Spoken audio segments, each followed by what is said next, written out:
Hey Waffle Gang, I do hope you are well. My name is Mark and today we're checking out some more Reddit stories, and if you do love a Reddit story, why not consider hitting that like, subscribe, maybe that notification bell too. Let's crack on with today's first story. Much love, guys. Now today's first story comes from Moose External 6886 from the Am I the Arsehole Here subreddit, and it says, am I the arsehole here for telling my family they are never going to be part of me or my son's life? In 2020, I, 30, did something horrible to my family by stealing from them to fund my addiction. I stole some electronics, including old cell phones, a game console, and a Blu-ray player to buy heroin. I cannot and will not justify these actions and fully accept them as my own and their consequences. I was caught and my family became aware of my addiction. It was hard to see my parents realize what was happening. But the hardest was seeing how heartbroken my 17-year-old little sister was. They dropped me off at a rehab center where I spent 3 months getting detoxed and sober. I did not hear from them while I was in there. I tried calling to let them know how I was, but I never received an answer. The day I got out, I went back home. My family there informed me they would no longer be considering me a member of the family, and that I was to leave the home and not contact any of them for any reason. I attempted to stay with other family, but when I contacted my grandparents, I was told that my parents had called them and several others to tell them that if they kept in contact with me in any capacity, they would cut off contact with them as well. I was able to see how my sister was doing via my mother's Facebook posts, but after liking one, I was messaged and told that I am allowed to look at the post, but all other family members will be blocking me and I'm not to interact with my mother's posts. I was completely destroyed and left on the streets. I stayed in a homeless shelter and got a menial job, enough to get a rundown apartment, and slowly put my life together. I went through therapy to process the extreme grief I felt. I focused on work and did school online enough to finish my degree from when I dropped out at 21. I was able to secure myself a very good position several states away and move there as soon as I could. 3 years ago, I met the woman who is now my wife. Her father went through a similar struggle with addiction, and her family welcomed me with open arms. Last year we got married, and 3 months ago we welcomed our son into the world. Of course, being a proud new dad, I posted my boy all over social media to show him off to the world. Since then, I've been inundated with calls and messages telling me that my parents want to meet my son. I have no plans to allow that. My family abandoned me at my lowest and actively worked to cut me off from any familial support I could have had. I have not owed forgiveness for my actions, but I can't pretend that what they did was anything less than complete disownment of me at my most vulnerable. I told them, not very politely, that I do not consider them my real family, and that they had to come nowhere near me, my wife, our son, or anyone related to us. I've been getting messages daily about how I never earned their love back, and I'm cheating them out of having a son again, and thus I owed this to them. From my parents and others, I'm not giving in at all, nor do I ever plan to. Am I the arsehole here? Edit. There's been a lot of replies along a broad spectrum of opinions and takes. I may not have replied to them all, but I did read them all. But now I'm stepping back. My wife and I have decided that we're going to be speaking with my parents via a video call and discussing the past 5 years and where everyone stands as of today to gauge where we all are and decide how to move forward. I'll be taking everything I've read into consideration in how I decide to approach the situation. I've seen a lot of people wanting updates. I will post an update on this when that dust is settled, and I can say with some certainty that of what's going to be happening. Thank you all for your words of kindness and otherwise. Every one of them is appreciated. Now for me, addiction does absolutely devastating stuff to the person, to the families, there's no question about it. But OP did do something awful while he was in active addiction, if you like.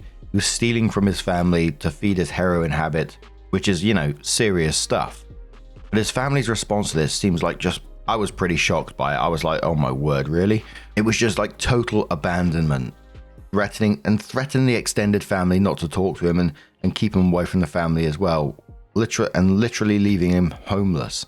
In my mind when I was reading that, I think, bloody hell, that could have just sent him the other way again, That could have been a trigger for it again.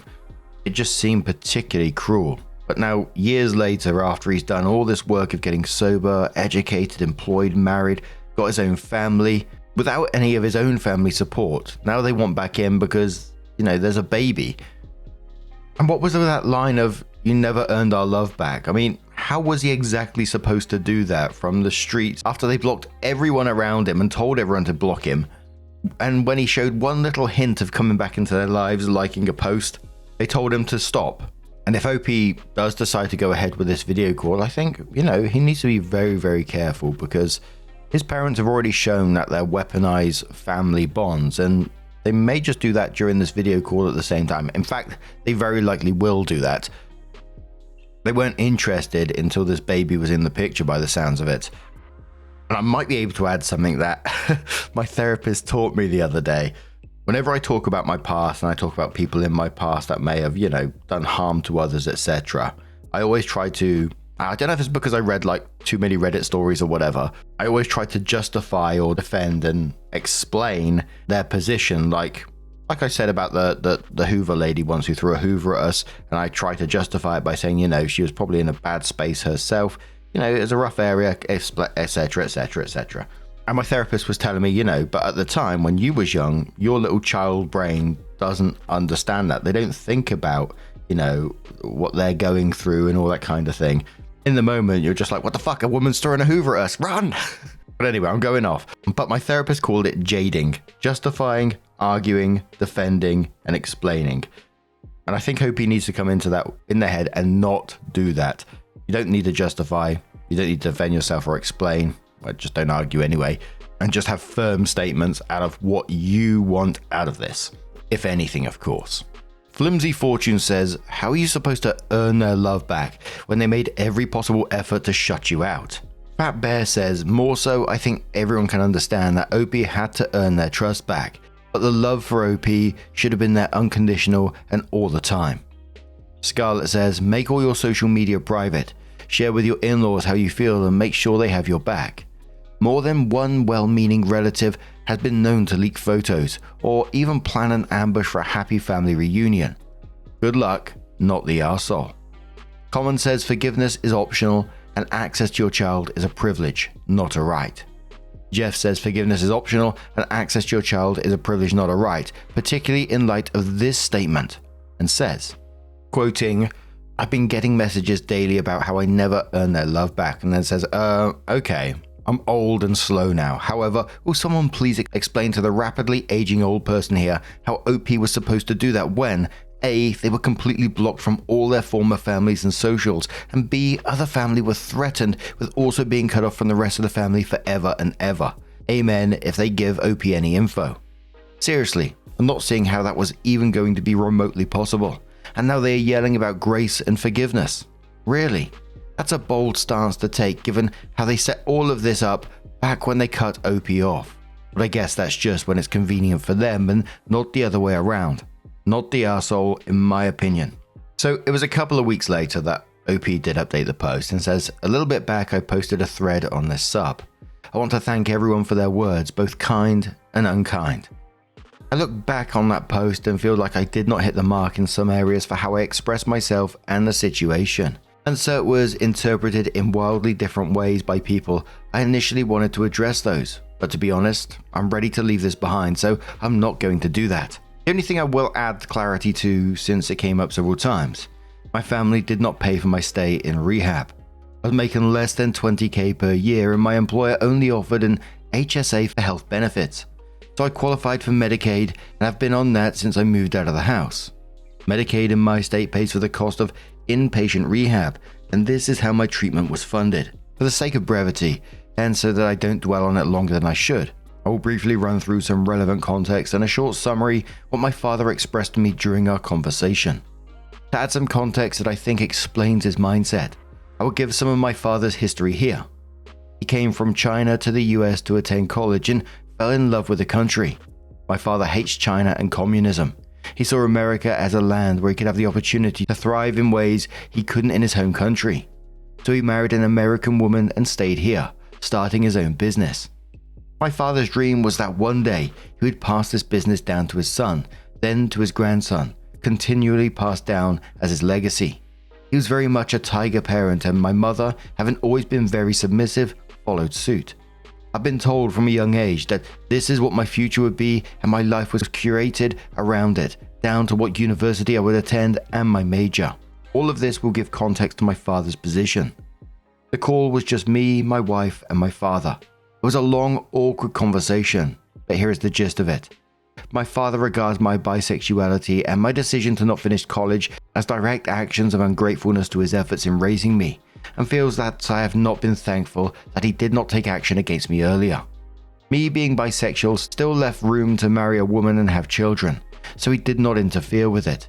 He could still teach me how to manage the business, even if I needed to hire others to help with the physical labor involved with it. So we got past the fact that I dropped out of college. However, it was not the stealing that broke the camel's back to him, it is the fact that I used drugs at all. He was upset that I had stolen from the house, but to him, it was ultimately inconsequential compared to me abusing a substance. The fact that I used drugs at all meant that I could not be trusted with his legacy, and since I could not contribute to the family legacy, it was necessary to cut me out of the family entirely to avoid the shame of having an addict among them. He made it clear that this is how he felt and that his feelings have not changed, nor will they ever change, no matter how clean I stay or how successful I become, because I ruined his dream. Despite this, I owed him a debt of gratitude by leaving the family vacant of a son to pass his legacy down to. Now that I have a son of my own, there is potential my father's legacy could be passed down to him. As someone who has used drugs, this necessitates him and my mother stepping in to ensure my son is properly raised into the position I was to inherit. I did not get to speak to my mother to ask her about the messages she has sent me. The call ended pretty abruptly when my wife realized that it wasn't a conversation that would go anywhere. I was in a bad spot for the weekend after that Friday night. I cannot express with words how thankful I am that my wife was there to help me stay sane. I'm going to spend the rest of my life doing every possible thing I can to be as much of a rock for her as she is for me. Right now, most of that is in the form of taking on any and all housework in addition to doing my part to take care of the baby while her body recovers. As our son grows up, I keep finding new ways to let her know how much I appreciate her. As for the future, this is what we've decided. On my part, I'm going to work a lot less. For those wondering, I ended up being a technical writer, and it's a job I'm quite good at. It also pays for us to live very comfortably, even if I go well below a full-time work schedule. When I met my wife, I used work as my distraction. Marco Pierre White was correct when he said work is the best painkiller mankind has ever come up with. However, I don't think this is a healthy way to cope now that I have a child. I decided I'd use the extra time off of work to attend an extra therapy session every week for more intensive treatment and to help develop some better coping mechanisms that don't involve me working myself into an early grave. As for our son, we've decided that my parents will not be a part of his life for the foreseeable future. We aren't sure what we will tell him, but as he grows up and we see more of his personality, we plan to speak with a counselor who has experience in child psychology to find a way to approach the subject that won't be distressing or confusing for him. A lot of people mention the idea of me taking my wife's name. We floated that for a bit, but ultimately we've decided that we'll be choosing a new family name entirely. It feels like more of a fresh start for a new legacy. We aren't sure which name we will go with yet, but we hope to have that done by the end of the year. And honestly, that's pretty much it. There isn't much else to report. I know this update will get a wide range of responses. Sorry to disappoint, but I will not be reading or responding to any of them. I know the man that I've become. I know I'm a capable father and loving husband. I know I have a disease that puts me at a disadvantage when it comes to anyone's trust or respect because of my choices in the past. And I know that, despite them, I will continue to be the best man I can for my family. And as much as I appreciate all the responses, I don't need to hear strangers on Reddit praise and condemn me to know that it's true. I'm going to log out of this account after posting this, and I will not be logging back in. Thanks for reading. Commenter says to OP, your father sees you as an investment for his dreams and not as a person. He did not give the dividend he expected. He got rid of the asset. Now that there is a new asset, he wants to use history as a shareholder to get the buying option to start over, but only under the stipulation to be the CEO to make sure that this time there will be a nice payout for him.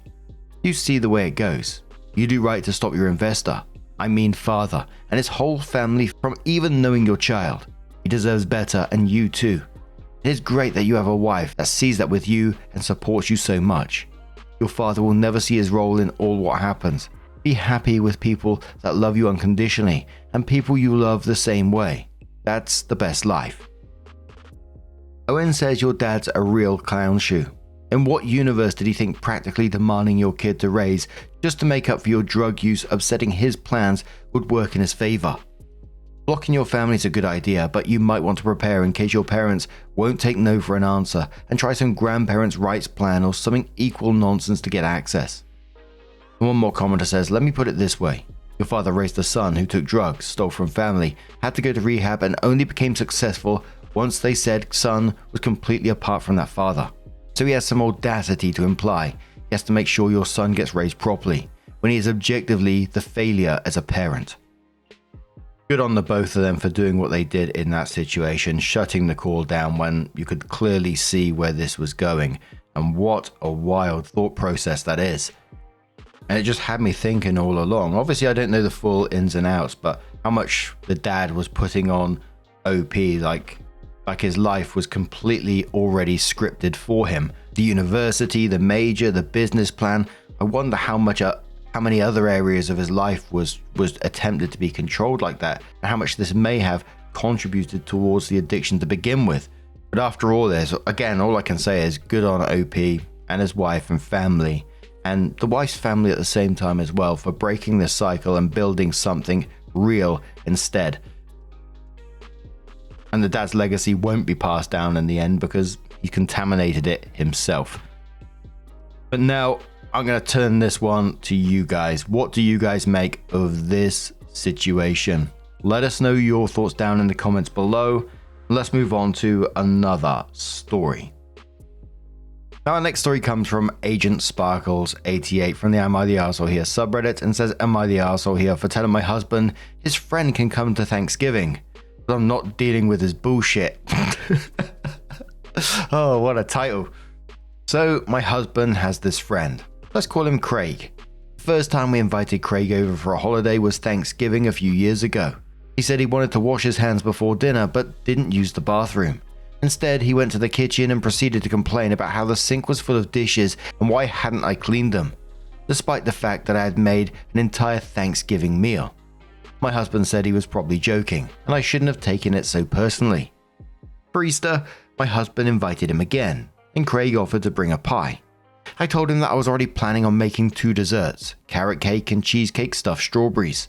And since my husband and I were trying to lose weight, I really didn't want an extra dessert floating around. So he offered to bring rolls instead. I joked that if he didn't bring King Hawaiian sweet rolls, he wouldn't be allowed inside. So on Easter I told him dinner would be served at 5. 5 o'clock came and no Craig.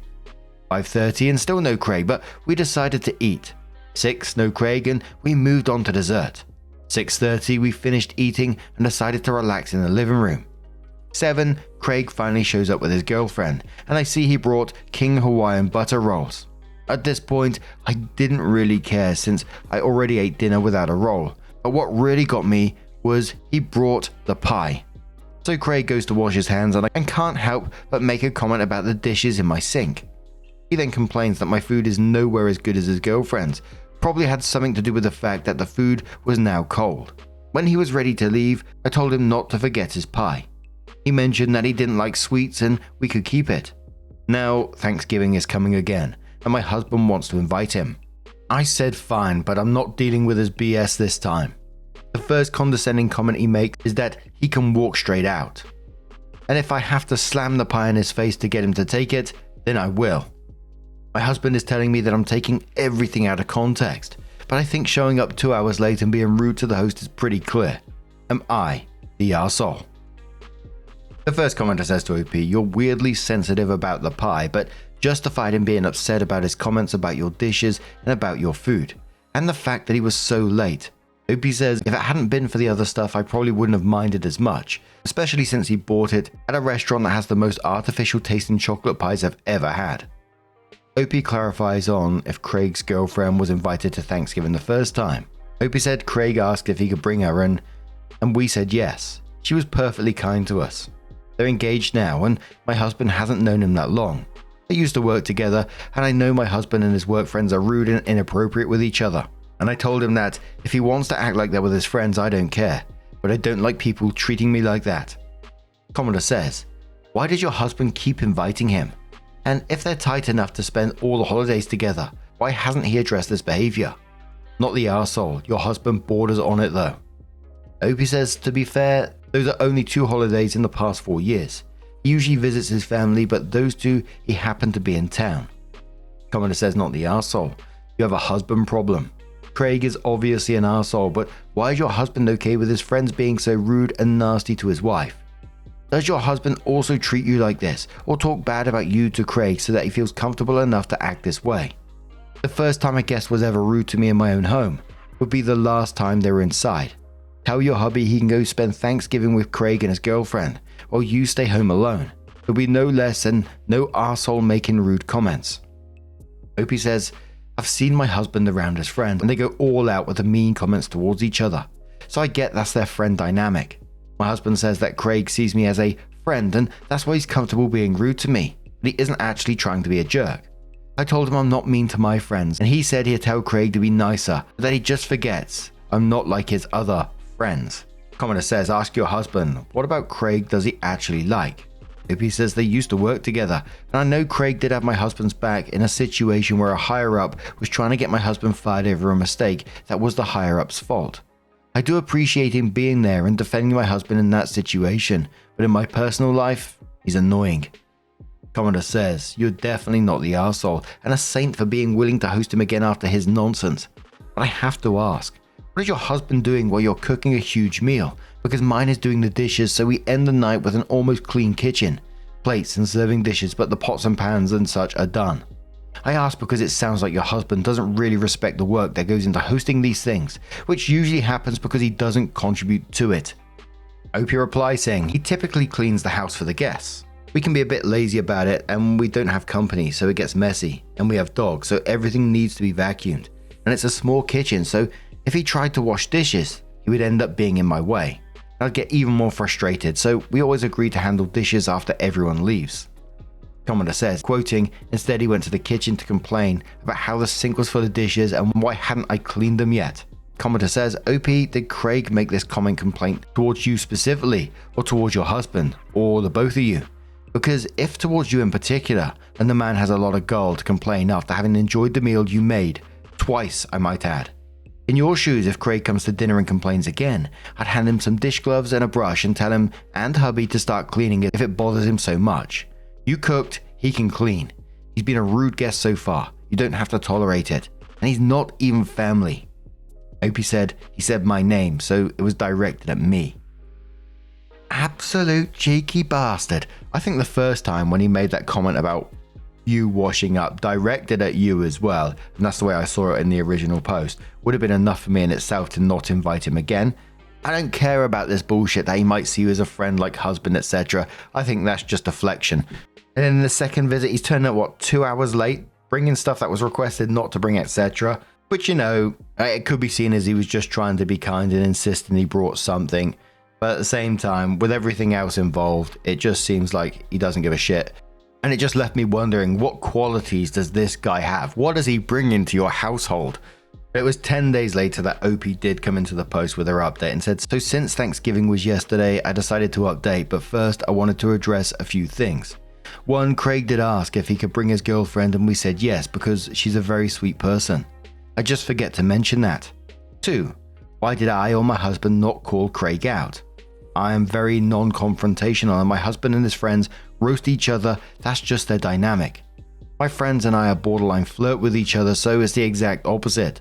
So when Craig insulted me, it's because he likes me and sees me as a friend.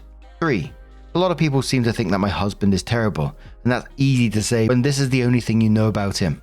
But let me assure you, I could not have asked for a better husband. He supported me for years while I was unemployed and didn't complain. He's taken care of me while I was sick or recovering from surgery. He defended me when his mother called me lazy. He likes to surprise me with little presents or treats for no reason. He's more excited about my little victories than I am, and is always quick to remind me how amazing he thinks I am whenever I try to say something negative about myself. He's silly and makes me laugh. He's so amazing that I'm willing to put up with his lukewarm friends. 4. Several people have mentioned that I should go out to eat, and as a person who used to serve on Thanksgiving, that sounds horrible. Now, onto the update. As it turns out, my husband didn't invite Craig. After my initial response, he decided not to stress me out any more than I already was. He did invite some guys from work who had nowhere else to go, and I invited my uncle and cousin. Everyone was an hour late, but since the food was still hot and I was vibing to my music, I didn't mind much. The food was mostly good and no one insulted me, even though the turkey was a little dry. Don't worry, I know what I did wrong. And I had a good time gossiping with my cousin while the guys watched football. OP on what she did wrong with the turkey being dry. OP says, well, typically, I use a Reynolds bag to cook it in. I know it sounds crazy to cook turkey in a plastic bag, but trust me, it works. It keeps the turkey moist so you don't have to keep basting. I use the bag, but I heard you should cut ventilation holes so the bag won't pop. I think I cut too many holes, or my holes were too big, which allowed too much moisture to escape. So next time, I'll just stick 2 small ventilation holes. Commenter replies saying, great outcome. I'm not sticking around for the brine police. Another commenter says, it's still rude to show up an hour late, but I'm glad you had a great time. Bloody hell, I'm glad things went a lot better this time for OP. That comment on the brine police tickled me because you absolutely know that's what's going to happen. But just circling back round to Craig again, and I can't get over the fact that I definitely didn't see it as, a playful ribbing from Craig like friends do to each other. It just came across as disrespectful. I go to anyone's house. Yeah, it's not fucking hard to be respectful, is it? It's really not difficult. But now I'm going to turn it to you guys. If you celebrated it, what about your Thanksgivings this year? Did they all go nice and smoothly? Any dramas involved? Let us know your thoughts down in the comments below. And just a huge thank you for being here today, getting involved in the stories, your love, your support, your time. It always means the absolute world to me. So thank you so much. And hopefully I'll see you in the next one. Take care and much love.